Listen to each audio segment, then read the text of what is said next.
Buongiorno, buonasera a tutti ragazzi, quest'oggi video veloce su questo cosettino qui. Chiunque di voi scatti in analogico o abbia tanti vecchi rollini già sviluppati nel proprio comodino, nei propri cassetti, quelli dimenticati da secoli, e voglia digitalizzare in qualche modo quei rollini, c'è questo strumentino che è un mini scanner di negativi, diapositive e tutte cose, portatile. Ha bisogno della corrente, non è a batterie, ma come potete vedere è molto piccolo, quindi portatile per questo motivo, ma avrete comunque bisogno della corrente elettrica, che mi hanno mandato qualche giorno fa e trovo estremamente comodo, quindi volevo parlarvene. Direi di iniziare questo video dunque con un unboxing per farvi vedere cosa c'è all'interno della confezione, dopodiché ne parliamo per bene.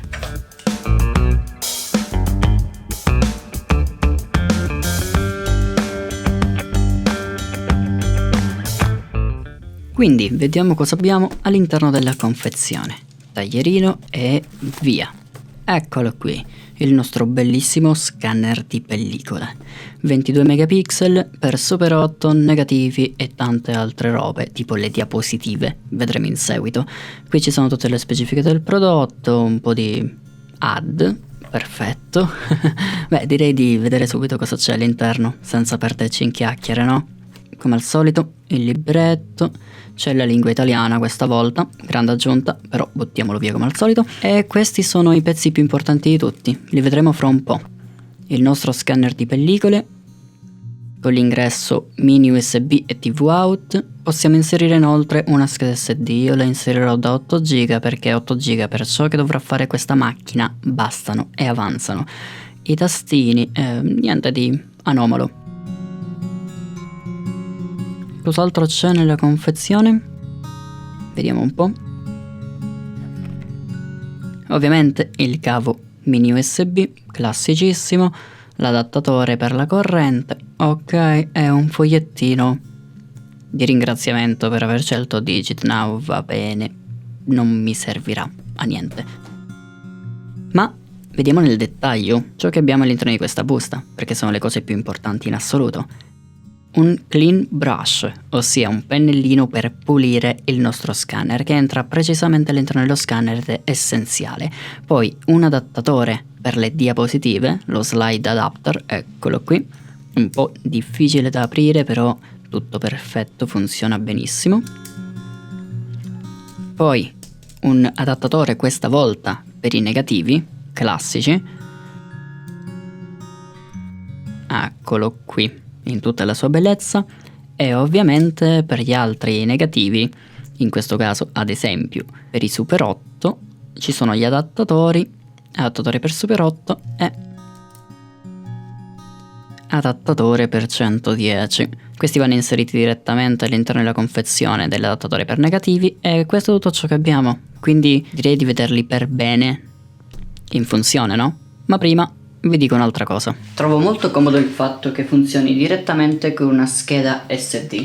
Voi inserite la scheda SD qui, sbaglio sempre il verso, e in questo modo, attaccando il nostro film scanner alla corrente elettrica, possiamo scannerizzare i nostri negativi e le nostre diapositive. Vi mostro tutto al meglio. Ok, quindi eccoci qui, il nostro film scanner in tutta la sua bellezza. Possiamo accenderlo e direi di navigare innanzitutto un po' nei menu, in modo che possa farvi vedere ciò che può fare. Come potete vedere può scannerizzare, può farci vedere le nostre immagini, possiamo cambiare le dimensioni, 22-14 megapixel in questo caso, possiamo scegliere la lingua, l'italiano c'è come potete ben vedere, e niente. Praticamente tutto questo. Possiamo anche scegliere la tipologia di negativo, slideshow, quindi per le nostre diapositive, o bianco e nero. In questo caso stiamo utilizzando dei rollini, quindi negativo, e qui possiamo scegliere anche la dimensione dei nostri negativi.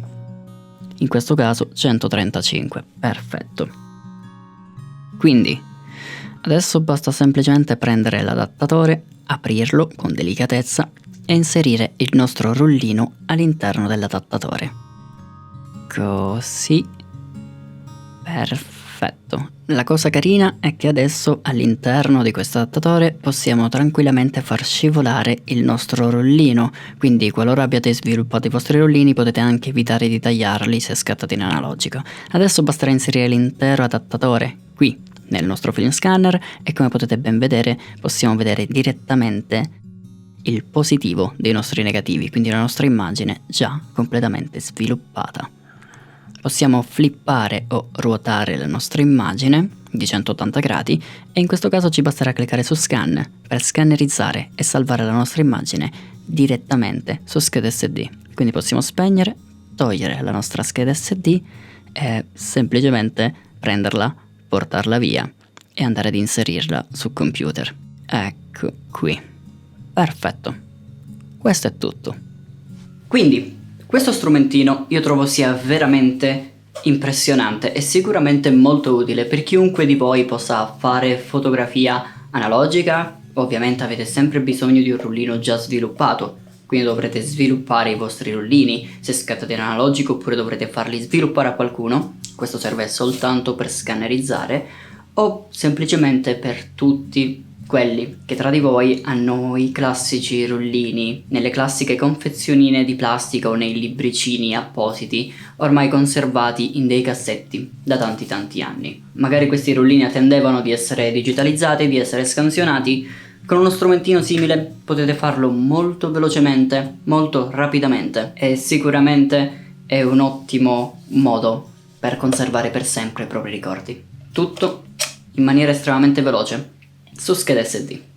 Quindi io spero che questo video vi sia piaciuto, spero che possa esservi stato utile, perché trovo che anche come rapporto qualità-prezzo questo sia veramente meraviglioso. Io vi lascio qui sotto in descrizione, qualora vogliate acquistarlo, il link di questo prodotto e anche di alcuni prodotti simili, magari in fasce di prezzo più basse o leggermente più alte. Esistono anche degli scanner molto più grandi, molto più performanti, ma al contempo ovviamente molto meno portatili. Questi potete tranquillamente portarli anche viaggiando oppure a casa di un amico o cosette simili, ed è per questo motivo, se seguite il mio canale lo sapete già, che io lo apprezzo. Io apprezzo sempre le cose piccoline, leggere, portatili e eclettiche, e questo qui ha tutto ciò che serve per poter essere descritto come tale. Quindi vi lascio anche delle alternative, perché probabilmente tutti quelli intorno alla fascia di prezzo di questo qui saranno molto simili, quindi alla fine uno vale l'altro, non serve per forza comprare lo stesso che ho acquistato io, anzi magari per quanto concerne il rapporto qualità-prezzo si può trovare di meglio, sempre restando nella stessa fascia. Quindi io vi ringrazio per l'attenzione, vi ringrazio per aver visto questo video fin qui.